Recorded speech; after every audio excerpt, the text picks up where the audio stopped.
I have been experimenting with various changes to finally achieve fully off-grid power supply for my amateur Radio Shack. Started off by purchasing 180 watt monocrystalline PERC solar panel with 200 watt charge controller, 65 Ah sealed lead acid battery and 1150 VA inverter. Initially, I had mounted the solar panel on a plastic stool on the terrace. My tiny terrace was partially shaded by my water tank on one side and a safety fence on other sides. Naturally, charging was not up to the mark, even though I am in the tropics at a latitude of about 11 degrees north. Then I decided to raise the solar panel a bit more on a stand used for drying clothes at home. Now it was only slightly lower than the safety fence and charging was better. Still, I was not able to get the full potential of the 180 watt solar panel. While it had taken 3 days for a full charge, now it improved to about 1.5 days. That seemed quite unsatisfactory for me. Next step was a bit odd.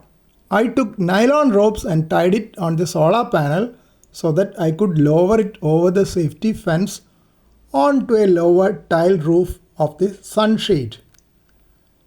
View3UQI pointed out that the shadow caused by the nylon ropes on the solar panel could increase the resistance of the photovoltaic cells, which are not fully illuminated, while the other cells are in bright sunlight.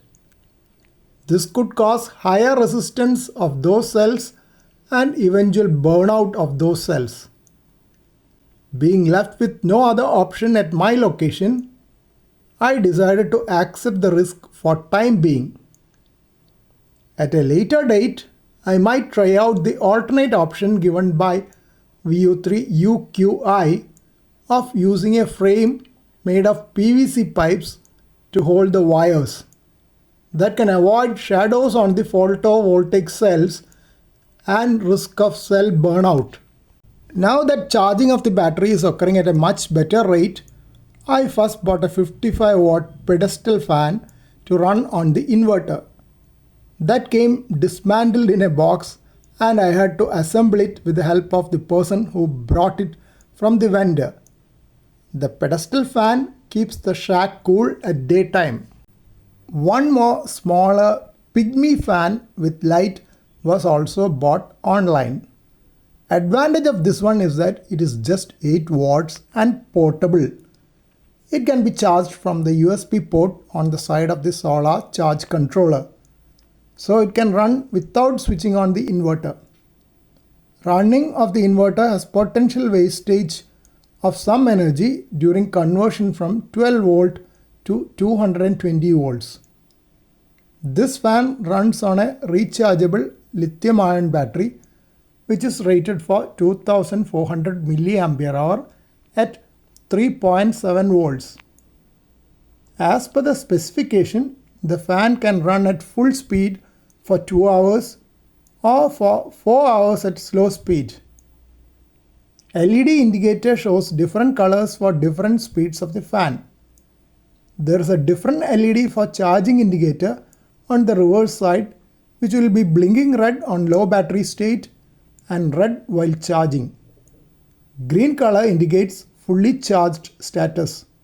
Yesterday I bought these 10 square millimeter insulated copper wires and connectors used for inverters from an inverter spares shop. They connected the eyelet at one end of the wire and stripped the other end for me. It would have been a bit difficult for me to solder the joint of that thick copper wire. Connected the eyelets of black and red wires to the 65 Ah sealed lead acid battery. Other ends were connected to the 3-port connector. Battery was also connected to the solar charge controller, which was already connected to the solar panel on the sunshade above. You can see the solar charge controller showing green battery state of charge indication. The blinking sun-shaped light means that battery charging is going on. When the battery is fully charged, it will be lit up continuously instead of blinking. Battery state of charge indicator will become yellow while discharging without charging beyond a certain voltage, and later red when it is at low battery state. Battery voltage is shown as 12.4 volt on the inverter, while the radio is on along with a 55 watt pedestal fan, both off grid. At fully charged state, this can go up to 14.1 volt. Positive terminal of the battery connected with wires to the inverter, charge controller and radio. Left side goes to the radio and right side to the battery from this connector, which has been taped off as a safety precaution to prevent any inadvertent short circuit. I plan to connect a two-way switch here so that I can switch between my SMPS power supply for the radio and the off-grid power supply. That will be useful on cloudy days with poor illumination of solar panels.